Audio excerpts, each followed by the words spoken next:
Coucou les amis, c'est Tanguy. On se retrouve pour un podcast de 100 secondes pour l'inclusion. Et aujourd'hui, on va se taper Kader. Salut Kader. Comment vas-tu? Eh ben écoute, très bien. Est-ce que tu peux mettre la main dans mon chapeau? Ah, nouvelle couleur. Bon. Alors, êtes-vous prêt à inclure? Mais Tanguy, qui mieux que toi pourrait en parler? Écoute, pour une fois, je vais te laisser la parole, Kader. Merci. Alors tu sais, on parle de société inclusive aujourd'hui, on parle d'inclusion à toutes les sauces, et si on en parle ainsi, c'est parce qu'il y a toujours de l'exclusion. En tout cas, ce terme est sous-jacent et toujours présent. La loi de 2005, pour le coup, n'est absolument pas inclusive. On parle de MDPH, c'est-à-dire Maison départementale pour les personnes handicapées. Les handicapés ont leur maison, tu vois un petit peu le symbole.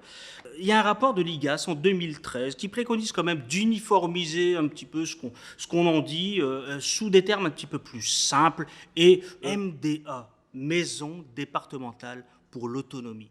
Tu vois, c'est quand même beaucoup plus entendable. Alors, tu sais, ce qui me paraît en tout cas moins important de dire aujourd'hui, et puis à ceux qui nous regardent, hein, c'est ce qui est un petit peu plus approprié, c'est de s'intéresser à la manière de contourner les obstacles, et non pas à la façon de les subir. Tu es d'accord avec moi?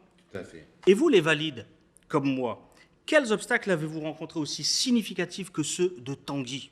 Tanguy, tu as bien bossé, mon pote. Oh, c'est pas fini, hein.